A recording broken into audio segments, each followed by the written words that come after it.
like in Eastern February. But that hating isn't necessary. You being petty cause you see me rising, becoming legendary. And you talking down like you very scary. Come on. Brutal episode of Smackdown from November the 11th. Some things actually happened on the show. Not necessarily good things, but things happened. And I'm in favor of things happening. So let's talk about what occurred. So Cody Rhodes is confronted by Aleister Black. Zelina Vega even slapped Cody Rhodes. This was after Cody Rhodes said that he was done with Drew McIntyre because Drew McIntyre is self-sabotaging. And this ended up being the main event, was Cody Rhodes versus Aleister Black. I think a lot of people expected there to be more to this Cody Rhodes versus Aleister Black thing. I know I did. But it was painfully obvious that Aleister Black is just a TV feud and a mid-carder, and that he wasn't going to come across as being a big star in this whole thing. And the match was a non-finish because Drew McIntyre attacked the referee. So, there's that. We had all night to build up Aleister Black and Cody Rhodes, and then Drew McIntyre attacked the referee so Drew McIntyre and Cody Rhodes feud can continue. These things go on forever. These feuds never end. So obviously they became a 4-man brawl, because once Drew attacked Cody, he then attacked, by Damian Priest. Damian Priest came out there and attacked Aleister Black. Aleister Black got his fingers into Damian Priest's eye, to then him and Zelina escaped. That left Drew McIntyre and Cody Rhodes fighting in the ring. Nick Aldis then came out and suspended Drew McIntyre. So Drew McIntyre is suspended. This is their way of getting Drew out of the title picture. Not by him losing convincingly, like he's done several times already. But now it's like, oh, well, we got to suspend him, send him home for a while. And that'll be our way of writing him out of the story. But, of course, there's no conclusion to this feud with Cody, because suspending him doesn't end the feud. It's just going to be a story where Cody begs Nick Aldis to bring Drew McIntyre back. And then to make things even worse, is you got Damian Priest and Aleister Black tied in with Cody Rhodes now. So, I don't know if these guys are supposed to be main eventers, but they're not. They don't feel like main eventers. It feels like when William Regal and Finlay was hanging out with Booker T that short time. What was that, 2006? 2007? It's like, yeah, they're kind of in the mix, but not really. It would be nice if, Aleister Black had a long string of victories on TV. If Damian Priest had been winning matches on TV and people actually cared about them and was over, then I think people would care more. Clearly they're trying to do something where they're trying to be. I think I saw a tweet or an article or something recently that said that Cody needs to be the rising tide that lifts all the boats. That he is, they put so much equity and effort into Cody through these various feuds with Roman Reigns and John Cena and The Rock, that it's time now for him to lift other people, which he has yet to be able to do. And that's been one of the many reasons why Cody Rhodes feuds have not been very good. He has failed to make it seem like Drew McIntyre or anybody else that he's wrestled is on his level. And part of that, again, is the booking. A lot of the times Cody beats these guys clean. He hits them with 1,000 finishers, and then that's just it. He takes 1,000 finishers and pretty much walks away. But it's not the same as when John Cena was doing it, or when Hulk Hogan had done it, where Hogan can make it seem like, King Kong Bundy had a chance, where John Cena could really put over Umaga and make him look strong. Cody Rhodes seemingly has not done that with anybody yet. That doesn't mean he hasn't had good matches. He has. He has some really good matches with Drew. He has some good matches with Aleister Black. Well, not Aleister Black. What am I talking about? I'm talking about AJ Styles. He had some good matches with Kevin Owens, but none of these guys felt like guys that were going to beat Cody Rhodes. All right, these were good workers that Cody Rhodes can have good matches with. None of them felt like main event guys that could potentially win the title from Cody Rhodes. That's what's missing here. And Drew McIntyre hasn't felt like that. Aleister Black certainly doesn't feel like that. And neither does Damian Priest. They feel like two guys who have no business being in a feud with Cody Rhodes. Who feels like he can't elevate anybody else. He should be working with Randy. So if Cody cannot elevate anybody else at this point, then he should be only working with guys who are already over. He should be working with Randy. Period. Thankfully, Drew McIntyre is already over. But doing all this stuff with Cody has made me not like Drew. All the whining that they've been doing with him and his character arc for the last 2 years.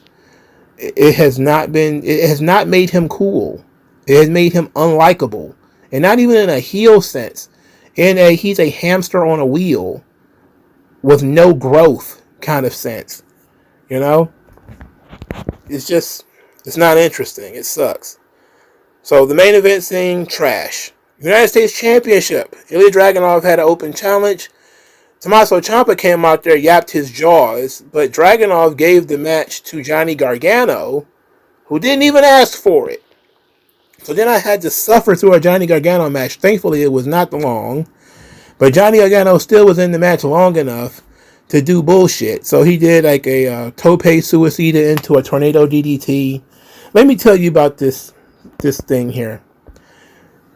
It was quiet enough to hear a mouse piss on cotton at Smackdown when Johnny Gargano and Ilya Dragunov wrestled. They were in like South Carolina or something like that. These people could not have given a shit less about this match. This is a match that the people on the internet really, ooh, these guys are incredible. These guys are so talented. Everybody who bought a ticket, and it is a dwindling number of people, I think they did like 6,000 seats this time, was looking at this like, bathroom break. Johnny Gargano not over, bathroom break. Anyway, Ilya won, obviously, with a superplex. He didn't bury the superplex. My guy. He hit an H-bomb afterwards. Tommaso Ciampa, of course, is a very nice villain. After his title match was given away to Johnny Gargano, he just left the ring. Very nice guy.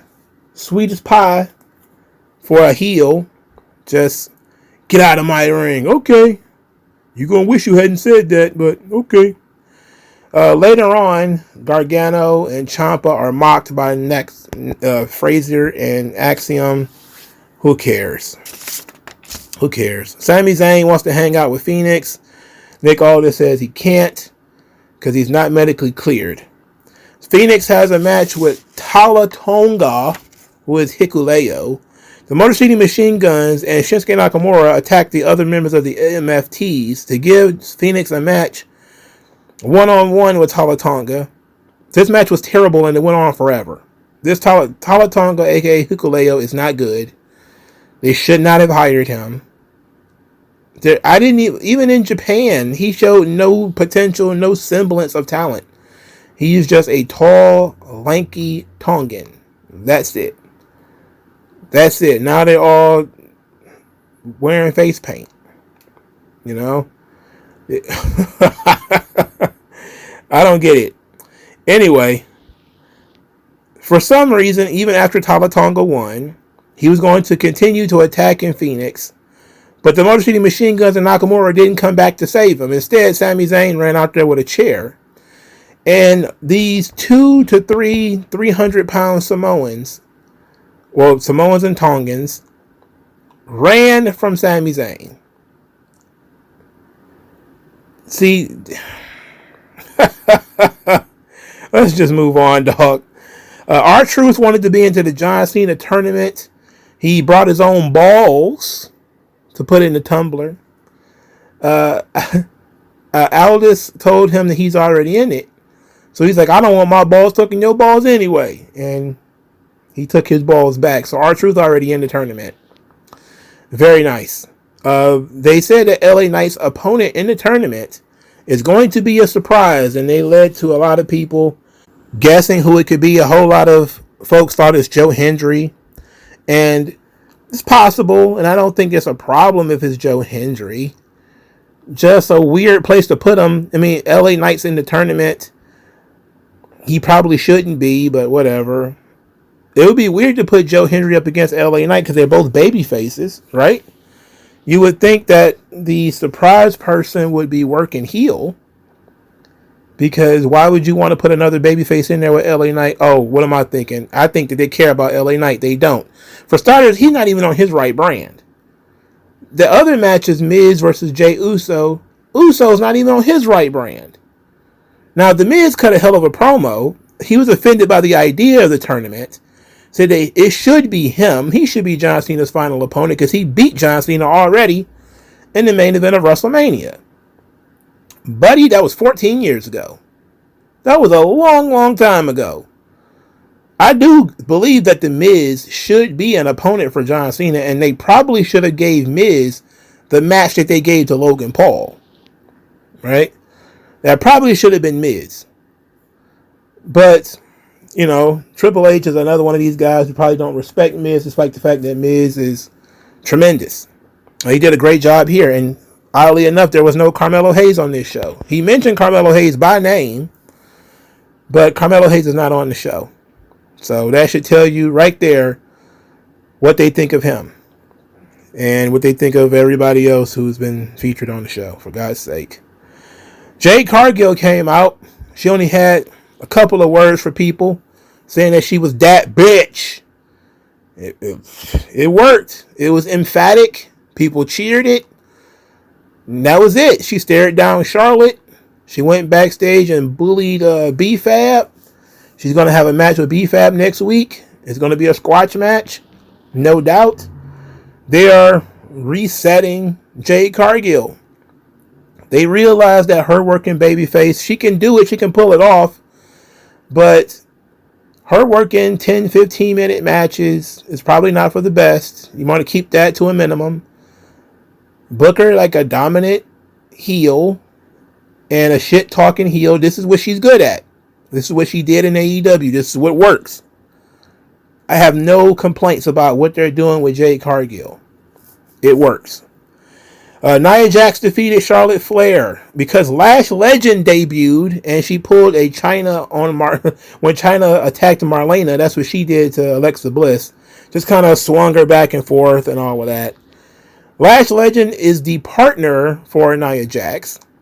They said that they were friends, and Nia Jax knows that she's a badass because she faced her in NXT. Lash Legend says that she is everything that she claims to be. The bougie bully. Lash Legend is the tag team partner for Nia Jax. She had to get out of NXT. It was just necessary. She graduated out of NXT. It was time to go. Tag team is a perfectly fine position to be in. Why she wouldn't be tagging with somebody smaller so that she can get the big hot tag? I mean, that's the common sense play, isn't it? Like, who's going to get the hot tag here? Well, there's not even a hot tag because they're both heels. So, that's not even going to work. But as a babyface team, her with the Meta Girl, Mariah Sade, aka Jakara Jackson, that worked better because Jakara could go in there and sell and get beat up, and then Lash could come in with the big hot tag. But now she's in there with this lumbering idiot Nia Jax. And I don't know. Look, I'm not against it. I want to give it a chance to breathe before I shit on it. But this isn't what I would have thought when I, brought Lash Legend up. I wouldn't have thought to put her in a tag team with Nia Jax. B-Fab, maybe. If maybe that was the thing. If I wanted to put, Lash Legend in a tag team with Mia Yim, where Mia Yim, she sucks, but she's got a lot of experience. She could be like a mentor.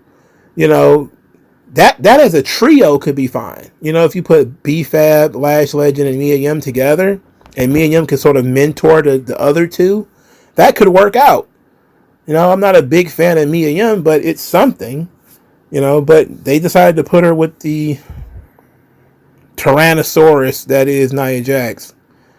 Whatever. Backstage, Asuka masqueraded as a doctor to spit mist in the face of Charlotte and Alexa. It was absurd, so I loved it. I loved it. It was absurd. It was absurd, so I popped on that. Okay, another thing that occurred. Final thing we're going to discuss here. Chelsea Green defeated Julia to win the United States Championship. The match was 90 seconds. Everybody thought Chelsea was going to lose. That seemed to be the direction that they were teasing, that Chelsea could not beat Julia. The whole purpose of this, of course, was to prevent Julia from beating Chelsea Green's record. But I believe she had already beaten Chelsea Green's record. So, in any event, the finish was actually pretty short. Kiana James got involved. Then Alba Fire kicked over Kiana James. Julia kicked at Alba Fire, and while her back was turned, Chelsea Green rolled her up, schoolgirl roll up, put her feet on the ropes, and stole the win. And disappeared. So a heel out-heeled the heel. And that was that.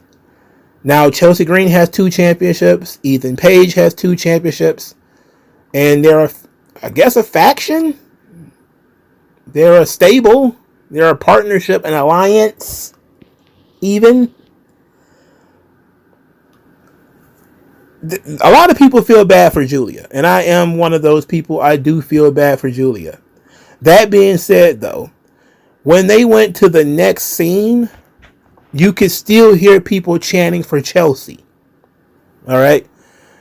And I don't want to go against what the audience wants. Julia wasn't over. She was champion for 100 days. They did fucking nothing with her, which is not her fault. They did fucking nothing with her. She had 2 title defenses in 100 days. Over 100 days. 133 days. 2 championship defenses. And then took the title off of her in 90 seconds. They don't care about Julia. All right? Julia's stock is down. She recently did an interview talking about how happy she was in WWE. And, she's getting better. And, she's trying harder and all this kind of stuff. Look at what they're doing to this girl. Julia had such a reputation. She had came into NXT and pretty much crushed it. Became champion pretty fucking quick. And ever since that title run, it's been so rocky with Julia. She wasn't NXT champion long before she lost it. And then she lost a bunch of matches before leaving NXT. Then she got brought up to no fanfare on Smackdown. She won the United States Championship pretty quickly. Then they put her with Kiana James. They put both of them in a closet for weeks at a time. And now she lost the title to Chelsea Green. And guess what? Chelsea Green is more over. So it makes sense. I can't even argue the point that it doesn't make sense. If the people really like Chelsea Green, because Chelsea Green is very entertaining, then you go with Chelsea. I mean, Julia's getting fucking crickets. You can hear the air conditioner working when Julia comes out. That's how little people give a fuck about her. But it's not her fault. It is the fault of the bookers. The bookers put her in this position. They put Kiana James with her and then did nothing with either one of them. This was terrible. It was terrible. Embarrassing even. Now people are going to look at Julia like she's some poor, put upon character that was mistreated by the mean old WWE. Just like they look at Phoenix the same way. Because the booking team refused to book them with any respect and any consistency. Weeks and weeks and weeks of not being featured does not get you over. When you're not over, you need to be featured more. People need to see you. Because out of sight, out of mind. Chelsea Green's everywhere. She's on all the shows. She's working AAA. She's working NXT. and she's funny and entertaining in everything she does, of course she's going to be more over. You don't need to be a special detective to figure that shit out. You put Julia in a closet, nobody knows who she is. You put Chelsea Green every fucking where, people eventually figure it out. Oh, she's somebody I should be paying attention to. Because she's constantly doing backstage segments. She's constantly working in the ring. Even if she's losing, she's constantly doing something. She's popping up here, she's popping up there. We see you nowhere. Championship, no championship, what does it matter? So, no doubt, they're going to put Julia and Kiana James in the tag team division because they're downgrading them. This is not a babyface turn for Julia, which it probably should be. She got fucked out of the title, so she should be turning babyface, but no. Kiana James is clearly a heel character. Are they going to break them up? Is Kiana James going to fire Julia because she lost the title in 90 seconds? Because if they do that, then it's another waste because they haven't been together long enough for it to matter. So their best bet is to put them as a tag team. But they've already, well, to be fair, they're teasing Charlotte and Jade Cargill. They're teasing that. So it's more likely that the Kabuki Warriors are going to win the tag team titles. But then also the Kabuki Warriors are heels, and they're the top female group on Raw. Not likely that they're going to put Kiana James and Julia in a position to win the championships from them. So Julia is just basically screwed. I don't know what the future is for her. Obviously, the best option is to put her in a tag team or to have her pathetically continue chasing this United States title. But Chelsea Green is the right person, and I think the crowd reaction proves that. If you can hear somebody, she's one of the few people on the show that people are cheering for very loudly and chanting her name, even when she's not on screen. So, I'm not going to sit here and argue with success. Chelsea Green was the right person. The match would not have been served better by it being 15 minutes because Chelsea Green shouldn't be able to go 15 minutes with Julia. They did a smart move where they got in there, they got what they needed, and they got out. They just needed a title switch. That's all they needed. So that's what they did. The crazy thing about SmackDown, not only is it a bad, poorly written show, but there's no light at the end of the tunnel.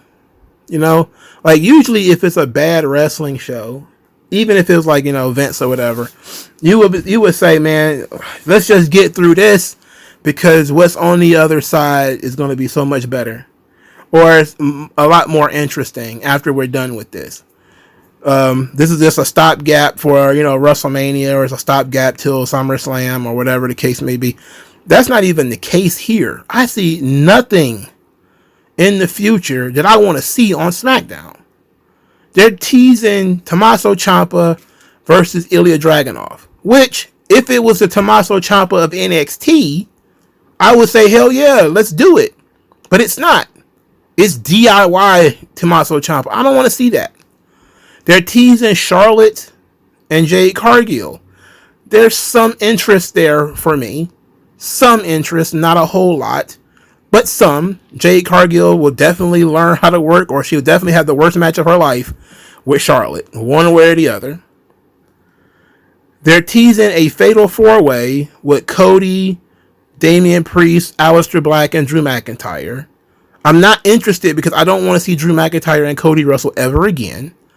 I'm not into Damian Priest, and I feel like Aleister Black has been, I don't know, what's the word, debased or something. I don't know. I'm confused. My brain's fucked up. I'm thought blocking. He put out an interview recently where he says like, oh yeah, he trusts the process when it comes to Triple H. I don't know why you trust the process. Why? Look at the process. Look at what they're doing to people, for God's sake. Guys like LA Knight are super over. They're doing nothing with the guy. I'm pretty sure Karrion Kross trusted the process too. And I think there's way too much of that being made of it. But he clearly thought Triple H, he was in Triple H's camp. You know? And look where he is on the outside looking in. You know? I wouldn't put that much trust into Triple H, but Aleister Black, I don't know, man. He is wrestling the WWE champion now, which is something I wouldn't have thought 2 or 3 weeks ago. So, I mean, at least he's in the conversation. But I don't like SmackDown. And a lot of people don't like SmackDown. You know, poor Lash Legends is teaming up with Nia Jax. She's going to have to eat pins on behalf of Nia Jax. They're not winning the tag team titles, I can guarantee you that. So that means that Lash Legends is about to eat a bunch of pins. Why even bring her up for this? Why not bring her up and be the babyface that's going to eventually fight Jade Cargill? Yeah, there's 100 different things you could have done with Lash Legend. I mean, this was already within her wheelhouse in terms of her being the dominant force and all that. Yeah, she lost to that Evolve girl or whatever. But you needed to build Lash Legend up. She comes out there, she beats a couple of people quick. This is where you use jobbers. She beats a couple of people quick for a couple of weeks. She has a stare down with Jade, and you know, her and Jade are like two trains that are going to collide. You tease that out for a little bit. Let Lash Legend get a couple of wins, get some longer wins, and eventually, maybe around Royal Rumble, you throw that one in there. Jade Cargill and Lash Legend. In preparation for Jade Cargill to wrestle Bianca Belair. Or Charlotte, or whatever. Maybe you could have Charlotte in between the two. But putting Lash Legend in this tag team tells me they don't give a fuck about her. She's in the same boat as Julia. We just want you on the brand. Because, heavens to Betsy, we need more help. We need more women on this brand. Because they took Zelina out. And they put her with her husband. So she's apparently not wrestling anymore. Sidebar, when it comes to this Aleister Black, Zelina Vega thing. Vince Russo put out an interview with Karrion Kross. It was nothing special. We heard Kross talk about all this stuff before. But in the interview, Vince Russo basically said that WWE putting Aleister Black and Zelina together is the B team compared to the A team of Karrion Kross and Scarlett. Now, I like Karrion Kross and Scarlett. I like Aleister Black and Zelina. But a lot of that interview, and this made it very difficult for me to listen to, Vince Russo was hyping up Karrion Kross like he was Stone Cold in 1998. All right. You guys are so fantastic. You guys are such stars. They dropped the ball, yada, yada, yada. He forgot that Karrion Kross got no reaction for like 3 3/4 years. He got a reaction from April to August. Like, that was when the only time anybody cared about Karrion Kross in the entirety of his run in WWE was from April to August. That was it. 4 months. He was in WWE in 2022. Nobody gave a shit. He was there in 2023. Nobody gave a shit. He was there in 2024. Nobody gave a shit. He got over from April to August. And it was only because people felt like he was being held down. And now all of a sudden he's the A team? 3 years of no reaction and he's the A team. That's weird. Look, I don't have a problem with Karrion Kross and Scarlett. I like the package. I like them together. Kross saying that he was not going to re-sign with WWE without Scarlett pretty much is the reason why they're not in WWE. I can pretty much tell you that. The interview, however, was egregious. You know, you don't have to get on your knees for the people that you're interviewing, right? You could try to get some of the factual information out of there.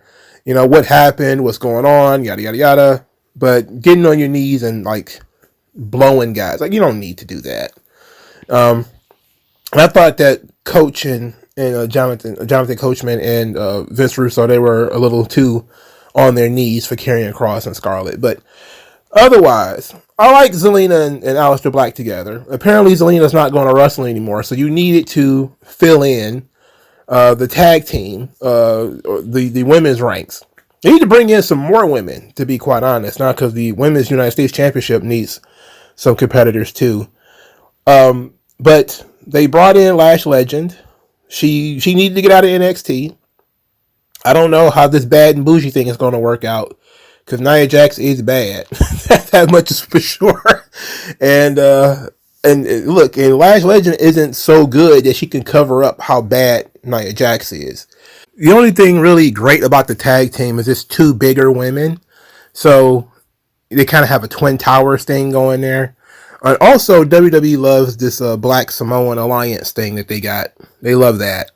And I don't necessarily hate it, but they love that. I maintain that the creative team needs to be replaced. Obviously, I've been saying this every week for months. What happened with Julia is bad, but she's not been getting any reaction because of the booking. What's going on with Drew McIntyre? I can't stand it. I can barely look at it. It's grotesque how they debased this guy. I don't know what else they got going on, man. This seems like it was stapled to the door at the last minute. This didn't feel like a SmackDown that was well put together. It felt slapped together, and I think we deserve better as an audience, don't you think? Like, share, subscribe. I'll talk to you guys later. Peace out. Old non-aggression. Once that lesson sets in, you'll see a session, but you got an affection for no progression, regression. The best don't.